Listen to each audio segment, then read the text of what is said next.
This is the College Blitz on CBS 17 Plus. Well, it's starting to heat up in college football season. Welcome to the Blitz. Kevin Holden here on CBS 17 Plus.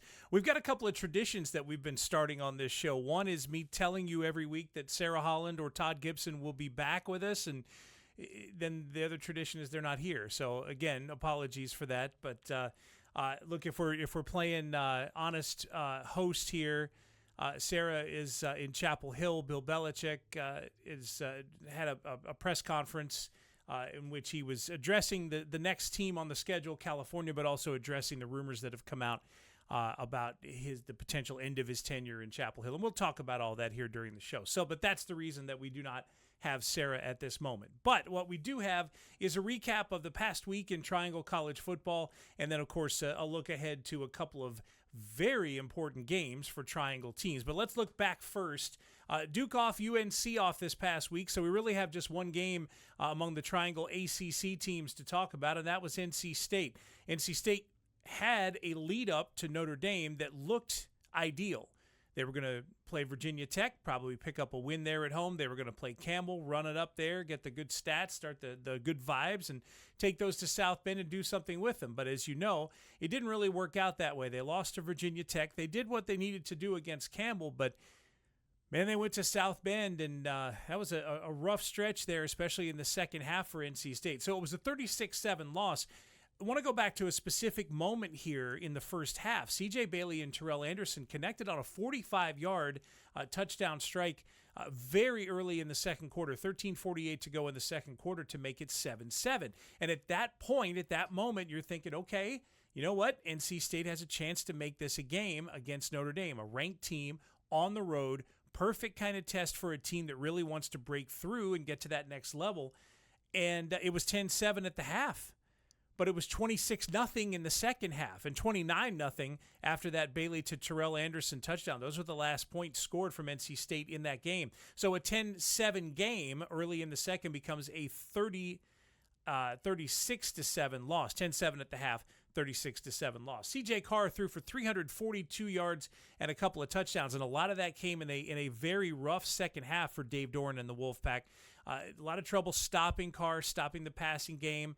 And the offense just could not get anything going. The one play that stands out for me offensively from that second half from NC State is the bad exchange where C.J. Bailey's at the 1-yard line. There's a bad exchange, and then he reaches back for the ball, and his knee is on the ground. That ends up being a safety, and you know they were already back against the wall, and they already had a lot of trouble running the ball really all day. They only had 51 yards rushing as a team, but once you take Bailey out of the game, once Bailey's confidence is out of the game, it's a different animal, and that's exactly what happened to NC State in this loss to Notre Dame. So NC State is off this week. They get a chance to look at probably some unpleasant game film, game tape, and try to work on some things before the rest of their season. But if you take this Campbell game out, if you go back to the previous couple of games, this defense allowed 24 points in the second half to Duke in the loss there, and only 10 to Virginia Tech, but the offense went stagnant in that game and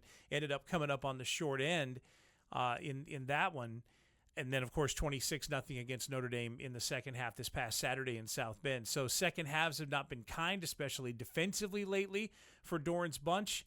They're off this week, and then looking at what's ahead for them, they've got the game at Pitt, which will be next Saturday, and Pitt just beat Florida State. Not that we're learning that beating Florida State is not a huge thing. They've had their struggles again this year, but still, Pitt is in a good way right now because of that. And then you've got the 12th ranked Georgia Tech Yellow Jackets, 6-0, that'll be coming to town after that. And then after that, it's at Miami, and then it's Florida State. So at least if you're talking in terms of the previous Saturday, you're talking about 3 ranked teams in a row in the schedule before NC State wraps it up with UNC. So the schedule was tough against Notre Dame, but it's about to get very, very tough for Dave Doran and company. They're 4-3, and they've lost 3 of their last 4. And you look at that schedule going forward with all those ranked teams, and you start to wonder, 6-6 is a benchmark, if you win 2 of these remaining games, it's probably Pitt and UNC if you take out those ranked teams in the middle. So all of a sudden, NC State finds themselves in a pretty tough position. This was their reaction after the loss to South Bend and Notre Dame. And I mean, look, being honest about this, is not a pleasant game, and certainly not a pleasant post game for NC State. Just came out in the second half. I mean, we had some miscommunication. We just didn't get it done. It's simple. I mean, we got to play complementary football. We haven't done that yet all year, in my opinion. I think we're a great team, but we got to play complementary, and we haven't done that yet this year. So that's it. So we got a long season. We got a lot of stuff to fix. We got to play more complementary football, offense and defense. So we just got to move on to the next game. Give Notre Dame credit. They bottled us up defensively, played man-free, packed the box, and we weren't able to take advantage of one-on-one coverage. I thought we had 4 or 5 down the field throws that we've been making and at least having a chance to make plays on, and just didn't happen today. They did some good things. It's just hard playing on a short field repetitively when it comes to the score, but played a really tough first half, and third quarter, changed the whole football game. So Doeren is going to have to go back through and let that first half be the norm and sort of flush that second half of the game. And again, NC State does have a week off to deal with all of that before they start back. They'll be at Pitt and then at home against Georgia Tech the next couple of weeks. So before we go to break, I know this was an off week this past week for UNC, but if you follow the program, if you follow what's been going on with Bill Belichick over the last month and a half, you know that this was not an off week for anyone. There just wasn't a football game. Everything else that was going on was happening at double speed. There were reports. There was an assistant coach suspended because of rules violations, NCAA rules violations. Running back Caleb Hood retired from college football 5 games into what would be his last season in college football. A lot was going on, and then there were rumors really starting to fly about Bill Belichick and buyouts and the toxic relationships and everything else that's going on in the program. And on Monday of this week, Belichick held what would be his normal press conference. UNC plays a Friday game in California, so instead of talking normally on Tuesday, Bill Belichick spoke on Monday. But of course, 90% of what came into that press conference, the folks that asked questions, all the other stuff that went into it, had more to do with the rumors than it did with the football game. So let's just hear what Bill Belichick had to say, how he addressed those on Monday, and we'll go from there. I'll just start with, right off the bat, some of the reports out last week about my looking for a buyout and trying to leave here and all that. It's categorically false. There's zero truth to any of that. Glad I'm here. We're working towards, our goals and the process. Had great support from, Chancellor Roberts, Bubba, Steve, and so forth. Mike Lombardi. It's been, those people have all been great, and I appreciate all their help and everything. And, we just believe very much in the process. Kind of like Bill Walsh said, the score will take care of itself. And I've always believed that. You just got to keep working and grinding away, and that's exactly what we're doing. It's a learning curve. We're all in it together, but we're making a lot of progress, and the process will eventually produce the results that we want to produce, like they have everywhere else I've been. So I'm very confident in that. Players are working hard. They're getting better, and we're going to continue to do that and improve. Process is the key word here, and this is where this is the difficult phase, I guess you could call it, of the Belichick tenure at North Carolina. And in all honesty, some version of where they are right now would have happened shy of, say, a 5-0 start. If they start 5-0, then it's a lot like Deion Sanders at Colorado, where all of a sudden that's the sensation that's sweeping everybody. But it's a different situation for Belichick at UNC. What's happened the past couple of seasons, what's come in, which is basically an entirely new roster, a new staff, all of that stuff. And we feel like a broken record talking about it, but the truth is 5 games in with a coach that has not coached at the college level before doesn't tell you everything that it can about the way this operates. Say what you will about Belichick as a college coach. Say what you will about the extracurriculars and everything else and the documentaries and all that stuff. All of that's there. I don't think there's any question in the mind of anybody who knows football that Bill Belichick is one of the great football coaches of this generation. Now, he's doing this at a different level of football. He's been coaching in the NFL for a quarter century, more than a quarter century, and now comes to Chapel Hill, where in his 70s he is coaching college football for the first time. But the man can coach. Like, if you're talking about an in-game situation, if you've got the horses, he's going to get there. So the question is not the ability of Bill Belichick to coach. The question is, what else is missing in the equation? And if you don't have the horses, you can't run the race. Now, how exactly is it that would they get those horses? Is it an issue of development of the players that they have? Is it improper development, or is it that a player or a group of players just needs more time to develop? We don't get a chance to look at much when it comes to practice in Chapel Hill, so we really don't know much about the answer to those questions, except that they haven't found answers at a lot of key positions, skill positions. That's a big part of what the success would be. Think, for example, if there was a more settled quarterback situation from even a year or two ago, just that one change right there. If somehow we could live in a parallel universe where Belichick is coaching Drake May here instead of in New England, think about what that does. I mean, that the stability in one spot helps everything around it get a little bit better. If you build around a player, then you can work from there. The Panthers and Rico Dowdle the last couple of weeks have been just a wonder to watch, right? Rico Dowdle was behind Chuba Hubbard all this time. And with Chuba out, Rico Dowdle's been incredible, and the Panthers beat the Dallas Cowboys on Sunday. And Rico Dowdle crossed 200 yards, went over 200 yards from the line of scrimmage for the second consecutive week. And all of a sudden, if you have success from Rico Dowdle, now you have more success from Bryce Young. You have more success from Tet McMillan.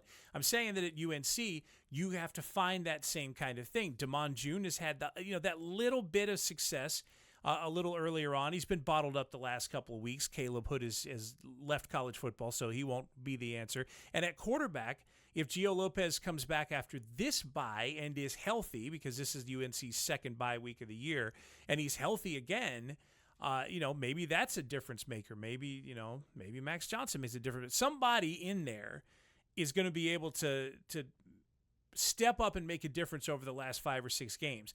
And when that happens, and then the entire unit changes, whether you're talking about a running back and an offense, or let's say a pressure guy, a linebacker, defensive lineman, and defense, wherever that happens, suddenly the coaches start to look smart. And so Belichick is just at that bottom out point.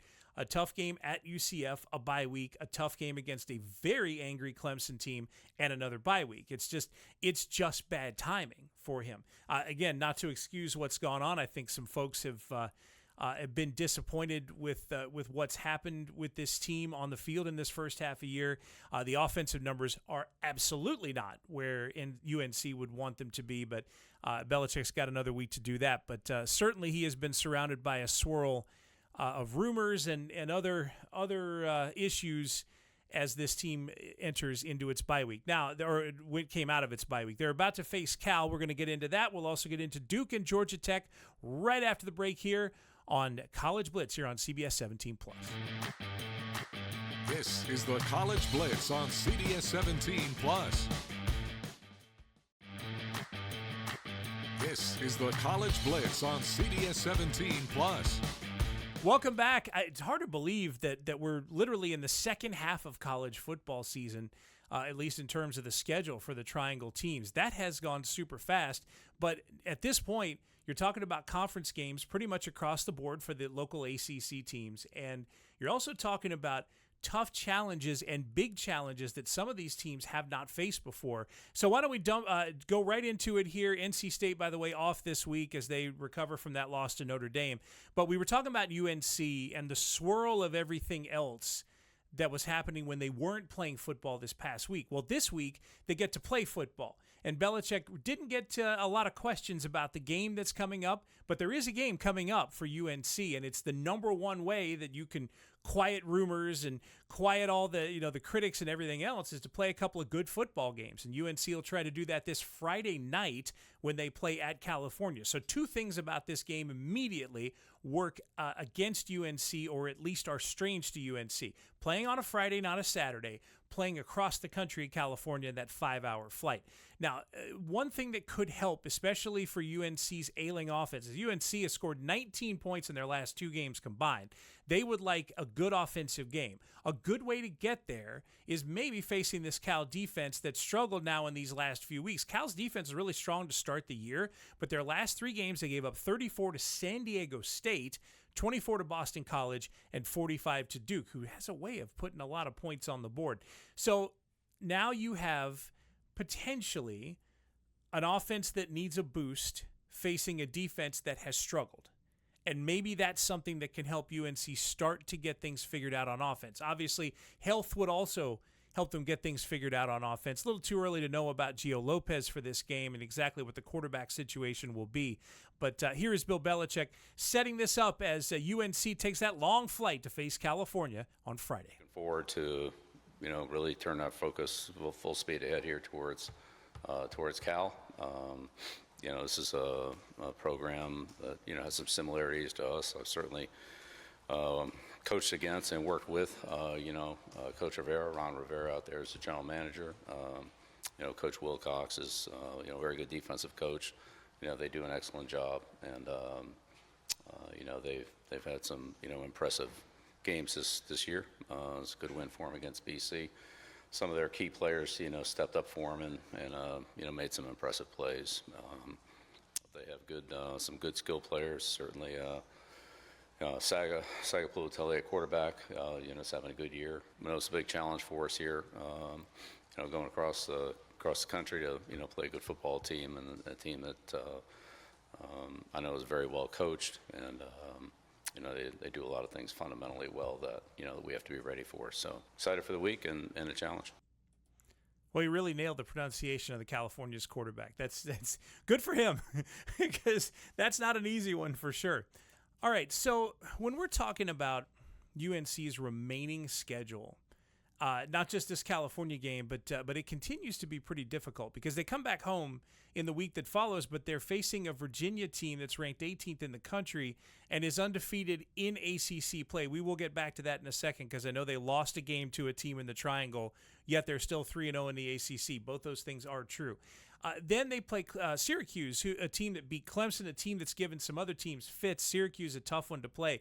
Then it finishes up at home against Stanford, at Wake Forest, at home against Duke, at NC State, the 2 Triangle rivalries to close out the season. And, if you start to try to, use the crystal ball and figure out a projection for the way this could end up for UNC, this California game is going to tell you an awful lot, because if they can't win this game, 4-8 starts to feel a little more possible. It starts to feel more like maybe the most likely scenario for UNC. But you have, if they win it and then they can somehow come back home and get some sort of momentum going against 18th ranked Virginia, then, okay, there's a stronger finish ahead, and it is still a possibility. But 5 games in, UNC has found themselves in a pretty tough position here with this long flight. All right, let's talk a little Duke football. They are hosting Georgia Tech coming off a bye week. And how about this? The ACC football standings at this moment have 3 teams sitting at 3-0.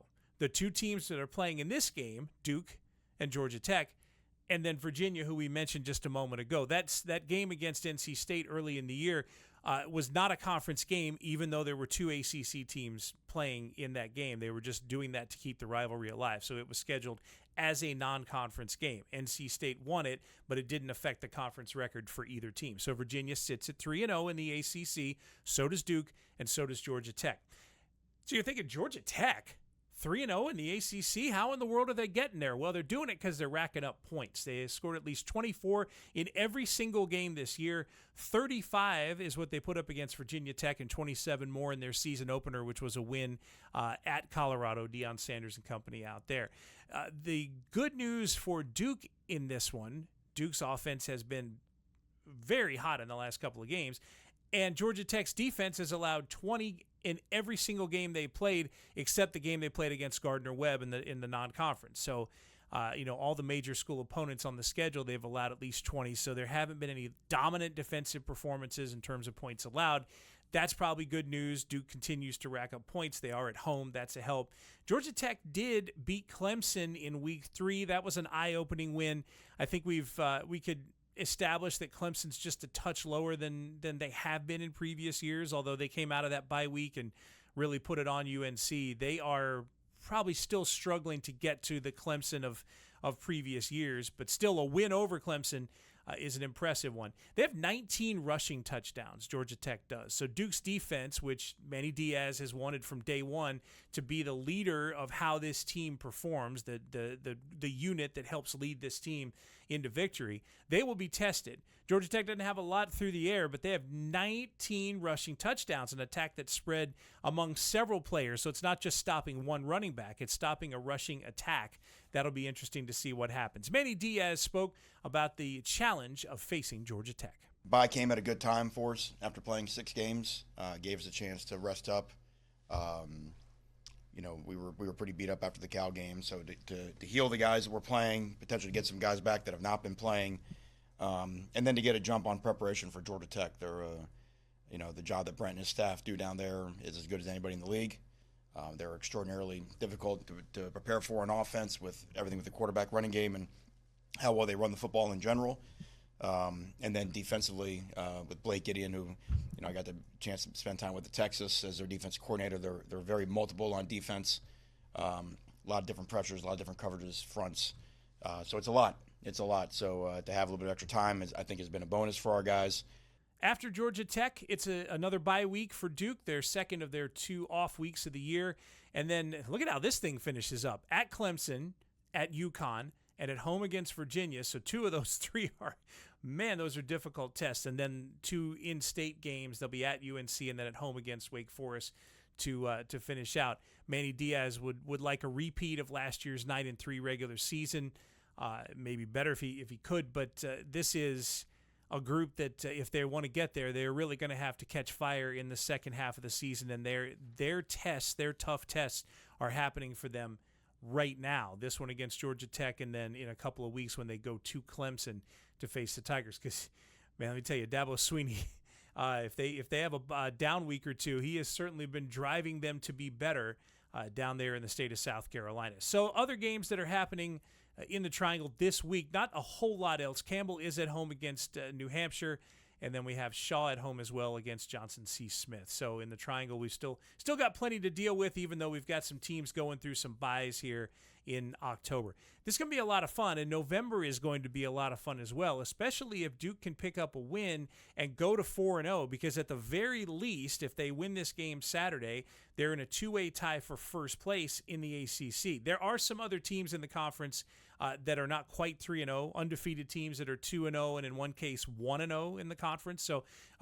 you have to phrase it a certain way. There are 3-0 teams. They sit at the top right now. If Duke wins, they go to 4-0. Obviously, they would knock Georgia Tech off of that, and we'll see what happens with Virginia. But there could be a scenario where Duke sits alone atop the ACC standings after 4 conference games, and that's got to be pretty exciting for those guys. You get into that leader position, you just try to hold off everybody else down the stretch. That is going to make for a very interesting November, I believe, for the Blue Devils and Manny Diaz. What a fun couple of months leading in, and no shortage of storylines, that's for sure. And again, I'm going to make the promise, because I have been doing this on a consistent basis. Sarah Holland and Todd Gibson will be back at some point. We just making them do a lot of work while I sit here in the studio and talk college football. That's how that works. Thanks for watching the Blitz. I'm Kevin Holden. Of course, we do this every week. We'll do it all the way through the end of college football's regular season. We appreciate you watching, and keep on doing it. We'll keep on recapping and looking ahead to these big games in the Triangle for the college football teams in this area. This is the College Blitz on CBS 17 Plus.